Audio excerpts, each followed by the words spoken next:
Hello everyone and welcome to Next Toppers. My name is Tapur Omar, your chemistry educator, and मैं आ चुकी हूँ board express के next chapter के साथ, which is biomolecules. Total weightage इस chapter का board examination में 7 marks का होता है. बहुत ज्यादा डिफिकल्ट नहीं है ये चैप्टर, काफी छोटा चैप्टर है, तो इससे आपको एक अच्छा वेटेज मिलता है. बहुत इंपॉर्टेंट है ये आपके बोर्ड पर्सपेक्टिव से, तो इसे बहुत ध्यान से पढ़िएगा. Let's get started with the chapter now.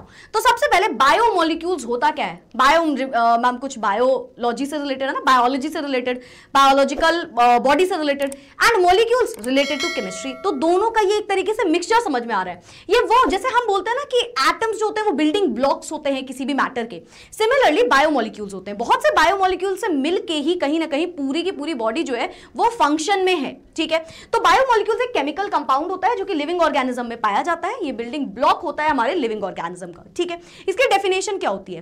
Biomolecules complex organic compounds होते हैं, डिफरेंट ऑर्गेनिक कंपाउंड्स होते हैं. ठीक है, जो कि एक लिविंग मैटर को रिस्पॉन्सिबल करते हैं उनके ग्रोथ में, उनके मेंटेनेंस में, उनकी बॉडी के फंक्शनिंग में. उन्हें ही आप बोलते हो बायोमोलिक्यूल्स. ठीक है, आगे बढ़ते हैं. नेक्स्ट है हमारे पास कार्बोहाइड्रेट्स. कार्बोहाइड्रेट्स क्या कहते हैं, कहते हैं ना मम्मी लोग कि यार ये खाओ, इसमें बहुत कार्बोहाइड्रेट है ना, इसमें बहुत प्रोटीन है. प्रोटीन पे भी अभी हम आएंगे.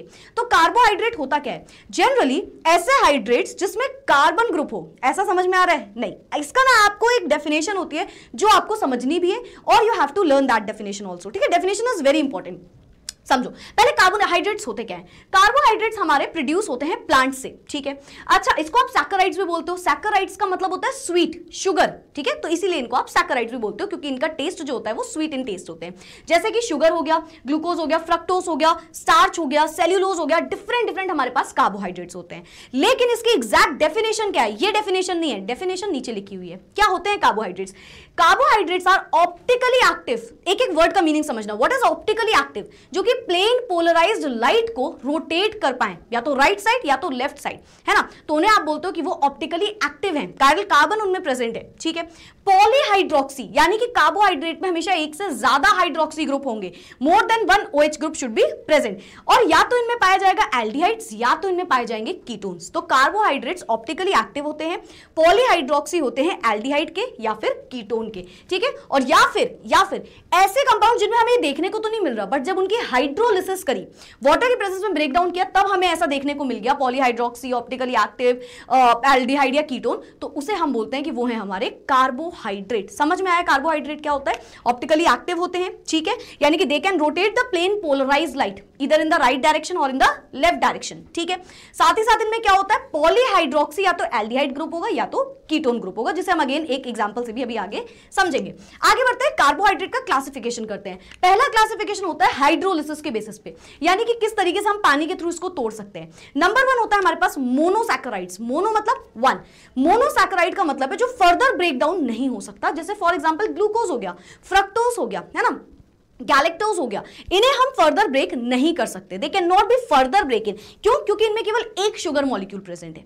अगर हम बात करें डायसैकेराइड का, तो अगर मैं आपसे बोलूं कि आपने सुक्रोज को लो और तोड़ दो, सुक्रोज क्या है, C12H22O11, है ना, इसे ब्रेक करते हो तो आपको एक ग्लूकोज और एक फ्रक्टोज मिलता है. मैल्टोज को तोड़ दो मैं बोलूं तो मैल्टोज से हमें 2 ग्लूकोज मिलते हैं. ठीक है, तो इन्हें ब्रेक करने पे आपको 2 शुगर मॉलिक्यूल मिल रहे हैं. क्या मिल रहे हैं? 2 शुगर मॉलिक्यूल मिल रहे हैं, तो इन्हें आप बोलते हो दे आर डायसैकेराइड. डायसैकेराइड ही ओलिगोसैकेराइड में भी आया जाता है. ओलिगोसैकेराइड क्या होते हैं, जिनमें 2 से ज्यादा यू कैन से सैकेराइड्स मिले हमें, उनके वाटर के प्रेजेंस में ब्रेक डाउन करने पे 2 से ज्यादा हमें सैकेराइड्स, 2 से ज्यादा शुगर मॉलिक्यूल मिल रहे हैं, तो उन्हें हम बोलेंगे वो है हमारे ओलिगोसैकेराइड्स. ठीक है, लास्ट में आता है हमारे पास पॉलीसैकेराइड्स, जिसमें 100-150 बहुत सारे सैकेराइड्स मिले, तो उन्हें आप बोलते हो पॉलीसैकेराइड्स. बहुत इंपॉर्टेंट एग्जांपल है स्टार्च, याद करके जाइएगा. ठीक है, तो ये हमारा पहला क्लासिफिकेशन हो गया.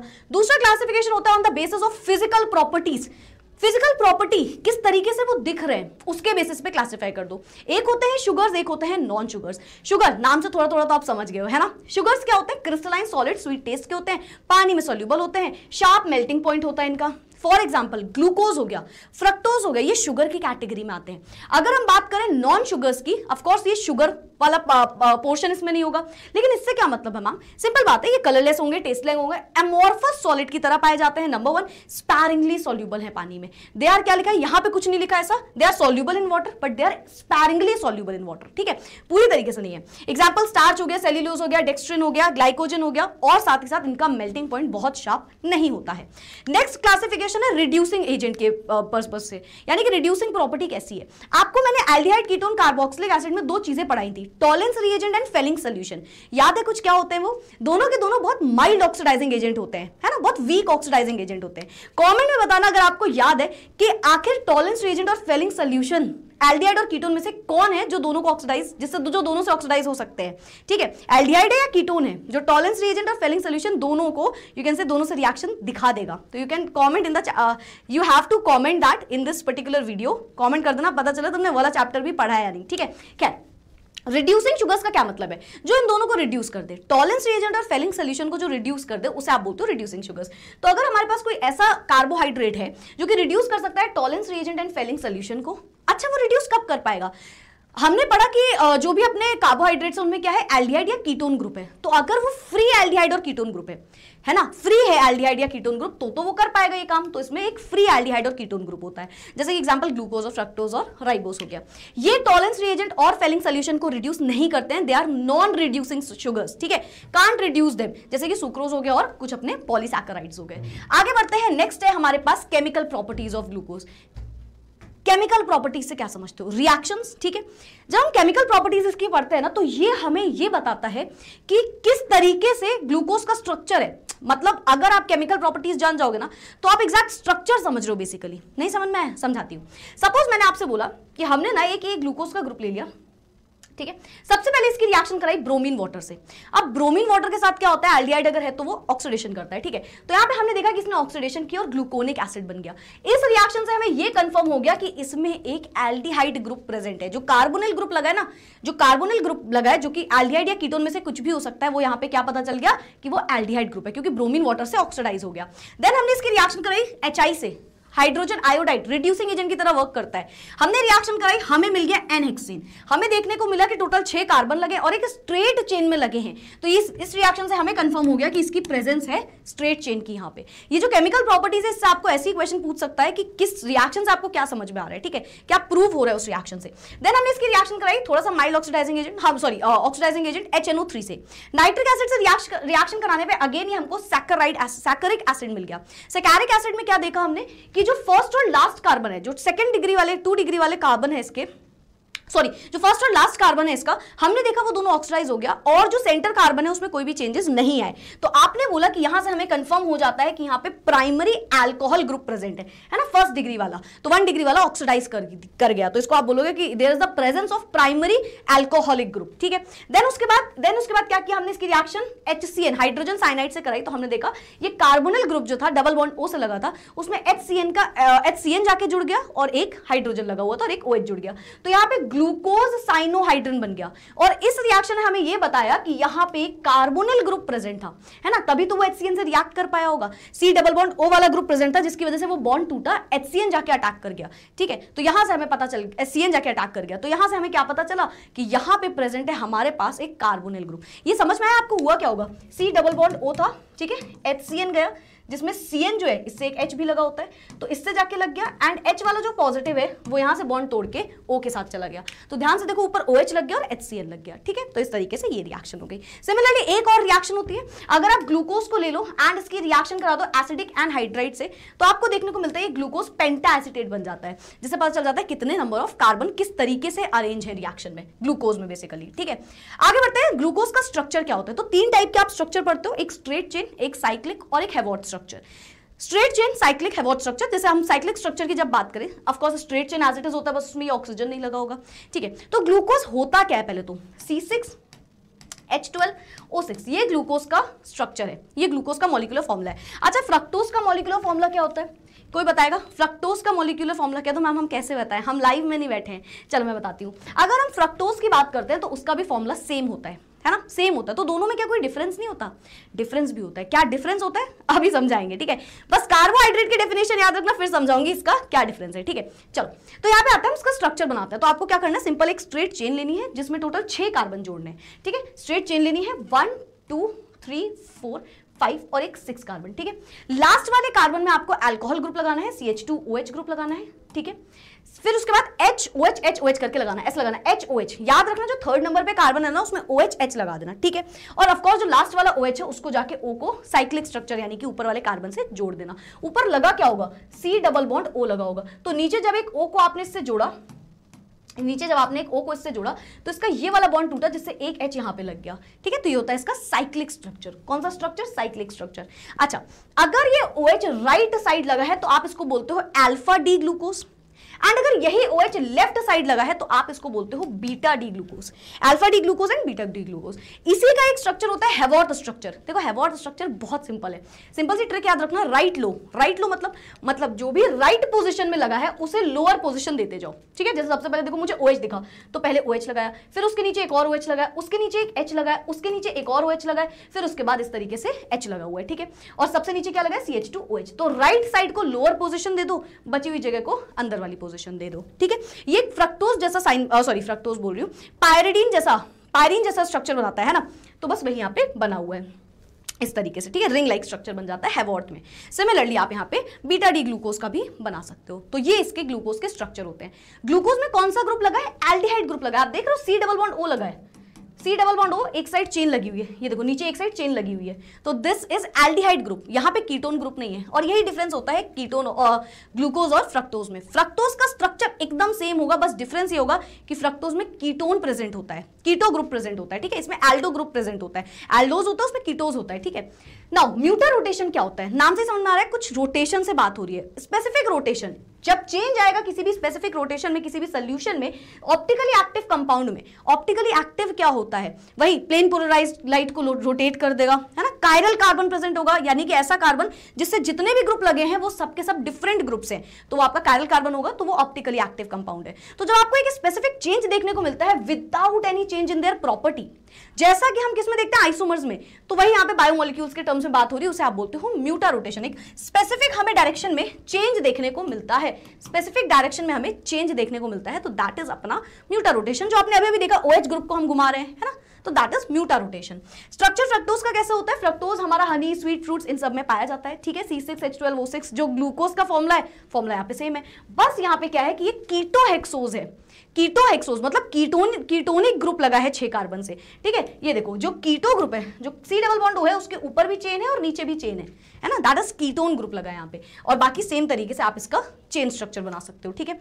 हैवॉर्थ स्ट्रक्चर बनाना हो तो आप सिमिलरली इसका हैवॉर्थ स्ट्रक्चर बना लेना, राइट साइड वाली चीज को लोअर पोजीशन दे देना, ठीक है। तो ये इसके स्ट्रक्चर्स हो गए। अब आते हैं प्रोटीन में। प्रोटीन क्या होता है, कहते हैं ना यार प्रोटीन लो, है ना, जिम जा रहे हो प्रोटीन नहीं ले रहे हो तुम प्रोटीन लो। तो प्रोटीन होता क्या है, प्रोटीन बेसिकली हमारा एक्चुअली 1 मार्क में क्वेश्चन पूछा जाता है कई बार।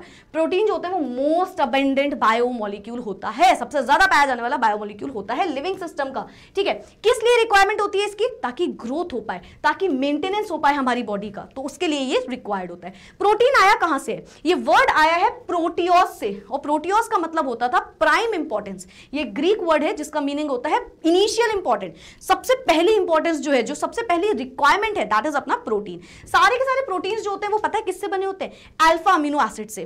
फिर क्वेश्चन आ गया मैम ये क्या है, तो अल्फा अमीनो एसिड्स कुछ इस तरीके से दिखते हैं। अल्फा अभी समझाती हूं, अमीनो मतलब NH2 ग्रुप होगा और एसिड मतलब यहाँ पे कार्बोक्सिलिक एसिड प्रेजेंट होगा। अभी अल्फा का मतलब समझाते हैं, ठीक है। अमीनो एसिड्स क्या क्या होता है, जिसमें अमीन और कार्बोक्सिलिक एसिड ग्रुप होगा। अमीनो एसिड्स को आप अल्फा बीटा गामा में, यू कैन डेल्टा भी बोल लो, डिवाइड कर सकते हो, डिफरेंशिएट कर सकते हो, मीनिंग समझ लो, बस उतना इंपॉर्टेंट है। सपोज मैंने कार्बोक्सिल, जैसे आपको ना मैंने एक ब्यूटारिक एसिड का एग्जांपल लिया है। ब्यूटारिक एसिड क्या होता है, 4 कार्बन से मतलब OOH वाला ग्रुप लग गया, ठीक है, तो इसे आप बोलते हो ब्यूटारिक एसिड। अब ये जो COOH जिस कार्बन से लगा रहा उसी से अमीन लग गया, तो उसे आप बोलते हो अल्फा। सुनना COOH के बगल वाले कार्बन में अगर अमीन लगा है तो उसे आप बोलते हो alpha amino acid. Carboxylic acid के बगल वाले कार्बन में अगर अमीन लग गया तो उसे हम बोलते हैं अल्फा अमीनो। उसके बगल वाले कार्बन में लग गया तो बीटा अमीनो, उसके बगल में गामा एंड देन डेल्टा, ठीक है। तो अल्फा अमीनो एसिड मतलब समझ में आया, कार्बोक्सिलिक एसिड के बगल वाले कार्बन से अमीन ग्रुप लग गया, that is alpha amino acid हो गया हमारा, ठीक है। अल्फा अमीनो एसिड होते क्या है, प्रोटीन बन रहा है भाई इससे हमारा। सारे के सारे प्रोटीन पॉलीमर होते हैं, बहुत सारे, 1 2 4 5 10 नहीं, बहुत सारे अल्फा अमीनो एसिड्स मिलते हैं और हमारा प्रोटीन बनता है। अमीनो एसिड्स को आप क्लासिफाई करते हो अल्फा बीटा गामा, जो कि मैंने आपको बताया, डिपेंड करता है कि NH2 कहां पे लगा है उसके बेसिस पे। अगर हम इसके नॉमेनक्लेचर की बात करें, एज सच कोई नॉमेनक्लेचर बहुत नया तरीके से नहीं होता था, इसका नॉमेनक्लेचर होता था डेराइव्ड नेम से, है ना। ट्राइवियल सिस्टम से कि जो जैसा दिख रहा है वैसा उसका नाम रख दो। तो जैसे अगर हम बात करें यहाँ पे ग्लाइसिन, ये जो स्ट्रक्चर बना है ग्लाइसिन का, इसका नाम ग्लाइसिन कोई सोच समझ के नहीं रखा यूपीएससी ने। इसका नाम इसलिए होगा क्योंकि ये ग्लाइकोस मींस ग्लाइकोस से मिलकर बना है और ग्लाइकोस का मतलब होता है स्वीट, तो इसका नाम रख दिया ग्लाइसिन। सिमिलरली टायरोसिन कहां से आया? टायरोस वर्ड से, जिसका मतलब होता है चीज, ठीक है, तो इस वजह से इसका नाम रख दिया गया टायरोसिन, ठीक है। तो ये इस तरीके से इसका ट्राइवियल सिस्टम में नॉमेनक्लेचर हुआ था। अगर आपको याद करने हो तो आप इसके कुछ सिंबल्स याद कर सकते हो, ठीक है। जैसे हम बोलते हैं what is the symbol of hydrogen, so it's H, है ना। Helium, so it is He, है ना। तो बस उसी तरीके से इसका भी नेमिंग की जाती है, ठीक है। तो फर्स्ट अल्फाबेट लिया जाता है, कई जगह फर्स्ट सेकंड थर्ड लिया जाता है, कई जगह फर्स्ट और सेकंड, और कई जगह ग्रीक वगैरह वर्ड्स ले लिए जाते हैं, ठीक है। अब हम जानते हैं कि क्लासिफिकेशन कैसे होता है अमीनो एसिड्स का। अमीनो एसिड समझ गए ना, कार्बोक्सिलिक एसिड और अमीन लगा हुआ है उसमें, है ना, ठीक है। नंबर 1 क्लासिफिकेशन होता है इनके एसिडिक, बेसिक और न्यूट्रल नेचर पे। ऐसे अमीनो एसिड्स जिसमें अमीन और COOH ग्रुप इक्वल हैं, बराबर हैं, उन्हें आप बोलते हो कि वो न्यूट्रल है। अगर कभी भी NH2 ग्रुप ज्यादा हो जाएगा तो आप उसको बोलते हो वो बेसिक है। एंड अगर कभी भी समझो ना एसिडिक कैरेक्टर बढ़ गया, मतलब COOH कैरेक्टर बढ़ गया, तो उसे आप बोलते हो कि वो अपना एसिडिक है। बेसिक समझ में आया? NH2 बेसिक की तरह काम कर रहा होगा यहाँ पे, है ना। क्या बोलते हैं, लोन पेयर वगैरह सब प्रेजेंट होंगे। अच्छा, एक बहुत इंपॉर्टेंट होता है essential and non essential amino acids. Essential, मुझे एक बात बताओ, अगर मैंने बोला कि फॉर वेरी सिंपल एग्जांपल मैं आपको देती हूँ कि मैंने बोला यार पता है, जैसे मैं बताती हूँ मुझे ना कार लेनी है and it's my dream, it's a very important dream for me, मतलब मेरे लिए बहुत जरूरी है ये चीज़, है ना, मुझे बहुत पसंद है। अब बेसिक चीज़ है, ठीक है। लेकिन क्या जिसके पास कार है उसका ऐसा इतना ड्रीम रहता है? उसके पास तो है ना। तो हमारे पास जो चीज़ नहीं होती है हमें उसी चीज़ की जरूरत होती है, यही है ना कहीं आप किसी का भी एग्जांपल ले सकते हो। हमारे पास जो चीज़ नहीं है हम उसकी हमें जरूरत होती है, जो हमारे पास है हमें उसकी जरूरत नहीं होती। सिमिलरली इसेंशियल अमीनो एसिड का क्या मतलब है? देख रहे हो, बातों मैंने तुम्हें बता दिया क्या चाहिए मुझे ठीक है, चलो खैर आते हैं। ऐसे अमीनो एसिड्स जो कि सिंथेसाइज हो सकते हैं बॉडी में, जो कि हमारी बॉडी खुद से प्रोवाइड कर सकती है, उसकी हमें जरूरत नहीं होती, तो उसे हम बोलते हैं वो हमारे नॉन एसेंशियल अमीनो एसिड्स हैं। कैसे अमीनो एसिड्स हैं? Non essential. जैसे ग्लाइसिन, एलेनिन, ये क्या अमीनो एसिड्स हैं जो कि बॉडी ऑलरेडी सिंथेसाइज कर रही है, तो हमें उसकी जरूरत नहीं है, they are non essential for us. Essential amino acids क्या होते हैं? जो कि हमारी बॉडी नहीं बना पा रही, they can not be synthesized in the body, तो उन्हें हम बोलते हैं कि वो है हमारे इसेंशियल अमीनो एसिड्स, जैसे कि valine, leucine and so on, ठीक है। तो ये इसका क्लासिफिकेशन हो गया। प्रोटीन का स्ट्रक्चर कैसे होता है? जैसे हमने बताया बहुत से अमीनो एसिड्स मिलते हैं तो हमारा प्रोटीन बनता है ना, बस वही है यहाँ पे। प्रोटीन को जब आप तोड़ते हो, हाइड्रोलिसिस करते हो, पानी डाल के इसका ब्रेक डाउन करते हो, तो पता है क्या होता है? इससे यहां से H निकलता है जो NH2 वाला ग्रुप है, एंड इधर से OH वाला ग्रुप मिलता है, ठीक है। बहुत से अमीनो एसिड्स लिए HOH हटा दिया, HOH हट जाता है ना, तो कुछ इस तरीके से जुड़ जाता है एंड इस तरीके से इसका स्ट्रक्चर बन जाता है, ठीक है। तो दिस शोज दैट प्रोटीन्स जो है वो बहुत से अमीनो एसिड से मिलके बने हैं। किससे लिंक्ड होते हैं? ये क्वेश्चन आता है तो याद रखना, ये पेप्टाइड बॉन्ड से लिंक होते हैं, ठीक है। पेप्टाइड बॉन्ड से लिंक होते हैं ये। पेप्टाइड बॉन्ड डिफरेंट टाइप से हो सकता है। जैसे पहला होता है डाइपेप्टाइड, ट्राइपेप्टाइड, पॉलीपेप्टाइड। एक क्वेश्चन आया था, आप मुझे बताओ, आप खुद से सोचो डाइपेप्टाइड से क्या सोच रहे हो? मैम डाई मतलब दो, पेप्टाइड मतलब पेप्टाइड बॉन्ड, ठीक है। तो दो पेप्टाइड बॉन्ड से मिलकर बना होगा? नहीं, डाइपेप्टाइड का मतलब है दो अमीनो एसिड्स जुड़े हुए हैं एक पेप्टाइड बॉन्ड से, दो अमीनो एसिड जुड़े हुए हैं एक पेप्टाइड बॉन्ड से, दैट इज डाइपेप्टाइड। ट्राइपेप्टाइड, तीन अमीनो एसिड्स जुड़े हैं, तो जितने भी बॉन्ड लगे हो, दो बॉन्ड लगेंगे उसमें, है ना, तो होता है tripeptide. And then multiple bonds को आप बोलोगे पॉलीपेप्टाइड। तो अमीनो एसिड जो मिल रहे हैं उसके लिए हम डाई, ट्राई, टेट्रा यूज कर रहे हैं, एंड पेप्टाइड बॉन्ड लगा हुआ है तो पेप्टाइड यूज कर रहे हैं। पॉलीपेप्टाइड का मतलब होता है कि बहुत से पॉलीपेप्टाइड से ही बनता है हमारा प्रोटीन। एक दो अमीनो एसिड नहीं मिलते, हंड्रेड्स ऑफ अमीनो एसिड्स मिलते हैं, ठीक है। रेसिड्यू हैविंग मॉलिक्यूलर मास 10,000 से भी ज्यादा एमयू का मॉलिक्यूलर मास है, तो वो हमारा प्रोटीन बनाता है, ठीक है। चलो आगे बढ़ते हैं। प्रोटीन का क्लासिफिकेशन होता है नंबर 1 फाइब्रस, दूसरा ग्लोबुलर प्रोटीन। दो टाइप के प्रोटीन होते हैं। फाइब्रस प्रोटीन का मतलब क्या है? एक थ्रेड की तरह स्ट्रक्चर होता है, जैसे कहते हैं ना बालों में कैराटीन करा लो, तो वो क्या है? That is fibrous protein, thread like structure, keratin, myosin etcetera. Globular protein क्या होता है? स्फेरॉइडिकल स्ट्रक्चर होता है ना, स्फेरॉइड जैसा, ठीक है। इंसुलिन हो गया, एल्ब्यूमिन हो गया, एक्सेट्रा। अब जैसे हम डिफरेंट बोलते हैं ना, नए नए स्ट्रक्चर्स बन रहे हैं। सिमिलरली पहले प्राइमरी स्ट्रक्चर आया। प्राइमरी स्ट्रक्चर प्रोटीन का इन्होंने बताया कि सीक्वेंस होगा अल्फा अमीनो एसिड्स, प्राइमरी एक एक करके अल्फा अमीनो एसिड्स लगे होंगे, कुछ इस तरीके का स्ट्रक्चर बनेगा। देन पता चला कि इसका सेकेंडरी स्ट्रक्चर कैसा है? ये डबल हेलिक्स या सिंगल हेलिक्स की तरह होगा, जिसमें हाइड्रोजन बॉन्ड ऐसे ऐसे लगे होंगे, ठीक है, ऐसे ऐसे हाइड्रोजन बॉन्ड जुड़े होंगे, ठीक है। तो ड्यू टू हाइड्रोजन बॉन्डिंग जो बना उसे हमने सेकेंडरी स्ट्रक्चर बोला। ये दो टाइप कैसे होते हैं, ठीक है। देन हमने देखा कि टर्शियरी स्ट्रक्चर भी होता है। अगर ओवरऑल जो फोल्डिंग हो रही है पॉलीपेप्टाइड चेन की तरह कुछ इस तरीके से हो रही है तो हमने टर्शियरी स्ट्रक्चर बोला। एंड सबसे कॉम्प्लेक्स जो स्ट्रक्चर बन के आया स्पेशल अरेंजमेंट में जो स्ट्रक्चर बन के आया, एकदम बहुत सारे उबड़ खाबड़ चीजों को जोड़ के जैसे होता है ना, तो बहुत डिफिकल्ट स्ट्रक्चर जैसे we can not even draw, तो उसे हमने बोला कि वो है हमारा क्वाटरनरी स्ट्रक्चर। तो इस तरीके से प्रोटीन का स्ट्रक्चर देखने को मिला। अब आते हैं हम डीनेचुरेशन में। अगर मैं आपसे बोलूं कि जो एग है, एग अपने नेटिव स्टेट में कब है, जैसे नॉर्मल आप अंडा लेके आए है ना, अंडे का फंडा, तो दैट इज नेटिव स्टेट उसका। अगर मैंने उसका टेम्परेचर या पीएच चेंज कर दिया, जैसे मान लो मैंने उसे फोड़ दिया या मैंने उसे बॉईल कर दिया, है ना, तो उसका क्या हुआ, डीनेचुरेशन हो गया। यानी कि नेटिव स्टेट जो था, जो उसका रियलिटी वाला स्टेट था, वो चेंज हो गया, तो उसे आप बोलते हो डीनेचुरेशन, जो कि पीएच या फिर टेम्परेचर, जो एक यू कैन से रूम टेम्परेचर वगैरह है, नॉर्मल जो फॉर्म में चीजें हैं उसको चेंज कर दो, तो जो स्टेट में जो उसके कॉम्पोजिशन में चेंज होता है, दैट इज डीनेचुरेशन। प्रोसेस है जिसमें चेंज होता है फिजिकल और बायोलॉजिकल प्रॉपर्टीज किसी भी प्रोटीन की, लेकिन उसका कॉम्पोजिशन चेंज नहीं होता, है ना। ऐसा नहीं कि अंडे से वो मुर्गा बन जाएगा उससे, नहीं नहीं, ऐसा नहीं होता। कैसी नॉन वेजिटेरियन बातें हो रही है क्लास में, चलो ऐसा नहीं होता, ठीक है। सो दे आर कॉल्ड डीनेचुरेशन। अच्छा, डीनेचुरेशन, जैसे ये देखो, ये एक इमेज लगाई मैंने, ठीक है, ये इस तरीके से हेलिक्स स्ट्रक्चर है फंक्शनल प्रोटीन का। मान लो मैंने इसे हीट कर दिया, तो ये ऐसा एक थ्रेड लाइक स्ट्रक्चर बन गया। सपोज कैसा भी इसका यू कैन से जो नेटिव स्टेट था वो खत्म हो गया पीएच या टेम्परेचर चेंज करने पे, तो हमने बोला यहाँ पे डीनेचुरेशन हो गया, ठीक है। चलो स्पीड बहुत ज्यादा लग रही हो तो तुम थोड़ा धीरे चला लेना, वैसा मुझे लगता है कुछ तो बच्चे होंगे जो इसे भी 2x पे देख रहे होंगे, ठीक है। चलो, डीनेचुरेशन में सेकेंडरी और टर्शरी स्ट्रक्चर चेंज होता है, प्राइमरी स्ट्रक्चर अनअफेक्टेड रहता है। प्रोटीन की अगर हम जनरल फंक्शन की बात करें, ट्रांसपोर्ट एजेंट है ना, structural materials, enzymes, metabolic process, antibodies, थोड़ा बायो वाला टर्म आ गया, तो you can definitely learn the functions of protein. वैसे हमें कुछ प्रोटीन्स के फंक्शंस ऑलरेडी भी पता है ना। आगे बढ़ते हैं एंजाइम्स। एंजाइम्स क्या होता है, हम खाना खाते हैं वो डाइजेस्ट हो जाता है एक दिन में, है ना, नहीं मैम हमारा 3-4 दिन में होता है, नहीं, तो डाइजेस्ट हो जाता है खाना कुछ टाइम में। ये काम कौन करता है, ये एंजाइम्स का काम होता है। अगर एंजाइम्स प्रेजेंट नहीं होंगे बॉडी में, तो उसी खाने को डाइजेस्ट होने में हो सकता है 100 साल लग जाए, हो सकता है बहुत टाइम के बाद वो डाइजेस्ट हो। तो ये काम करते हैं हमारे एंजाइम्स। एंजाइम्स जो होते हैं वो बायो कैटलिस्ट होते हैं। बायो मतलब बॉडी से रिलेटेड चीजें, ठीक है। और कैटलिस्ट क्या होता है, जो रेट ऑफ रिएक्शन को बढ़ाते हैं without taking part in it. तो ये काम हमारा एंजाइम्स का होता है, ठीक है। ये रिएक्शंस जो हमारी बॉडी में हो रही है उनको बढ़ाते हैं, ठीक है, उन फूड को हेल्प करते हैं डाइजेस्ट होने में, ठीक है। तो they are acting as a bio catalyst, ठीक है। एंजाइम्स जो होते हैं वो nitrogen containing complex organic compounds होते हैं, ठीक है। तो they are you can say use to help to digest the food in our body, ठीक है। नेक्स्ट आता है हमारे पास विटामिन। प्राइमरी इसका नाम हुआ करता था विटामिन, बोलते हैं ना विटामिन खा लो, विटामिन, तो उसका मतलब क्या होता है, वाइटल अमीन। वाइटल मतलब it is very important, but अब इस चीज को हटा दिया गया, इसका नाम है विटामिन। ई वाला जो ग्रुप है, it is not amine, so it is vitamin now. Vitamin group होते हैं ऑर्गेनिक कंपाउंड के, जो कि रिक्वायर होते हैं बहुत छोटे से अमाउंट में। कई बार बहुत लोगों को मैंने सुना है, इवन मेरे घर पे भी ये सुनती हूँ मैं, ये ना, मेरी even my sister use to do that, कि यार मेरे को लग रहा है मेरे को विटामिन की कमी है, मैं ये कैप्सूल खा लेती हूँ, but it is not true, ठीक है। ऐसा कभी भी नहीं करना चाहिए। इसको एक प्रिस्क्रिप्शन के बाद ही हमें लेना चाहिए अपनी बॉडी में, इसका यू कैन से इनटेक करना चाहिए। इसका रीजन ये होता है कि इसकी एफिशिएंसी या इसकी डेफिशिएंसी दोनों से ही बॉडी में प्रॉब्लम आ जाती है, ठीक है। तो बिना कंसल्ट किए इसकी टैबलेट्स नहीं लेनी चाहिए। हेल्दी ग्रोथ और फंक्शनिंग के काम आता है ये, सो यस, ठीक है।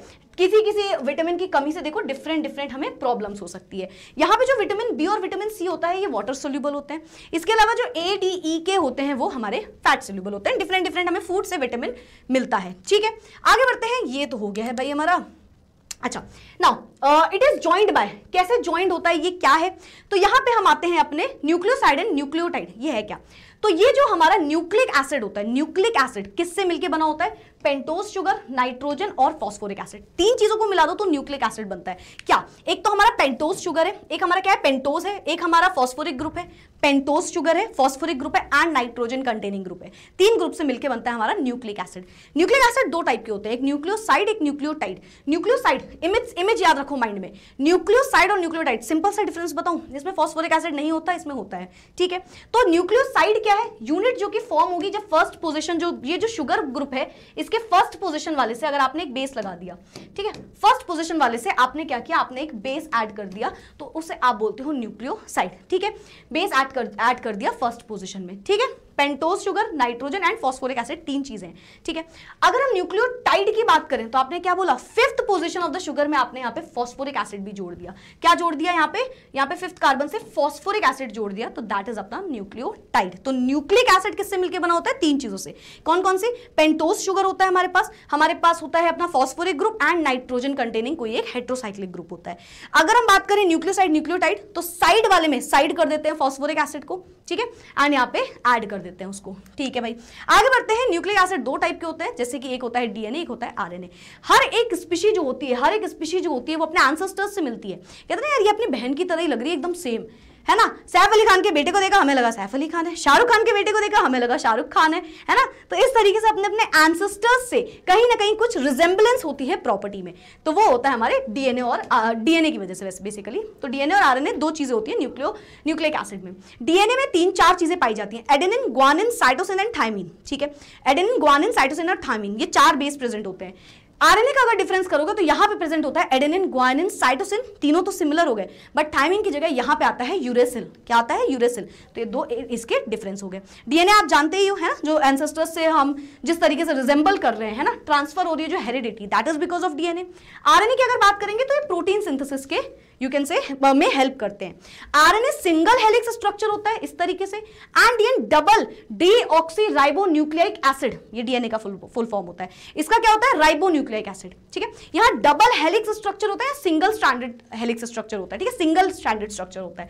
ठीक है, बाकी adenine, guanine, cytosine, thymine, this is very important. ठीक है, याद रख के जाइएगा, 1 मार्किंग में बहुत बार ये क्वेश्चन पूछा गया है। ठीक है, सो इस तरीके से इनका फॉर्मेशन होता है। सो यस, ठीक है, डीएनए की एक खासियत होती है कि टूट के मल्टीपल डीएनए बन जाते हैं, है ना, ऐसा आरएनए में नहीं होता। So yes, alright, that's it for today, that's all about the biomolecules chapter. खत्म, टाटा बाय बाय। इसी के साथ होता है हमारे यहाँ पे कोर्स खत्म। बोर्ड एक्सप्रेस के सारे चैप्टर को हमने एक मिनिमम टाइम पीरियड में खत्म किया है।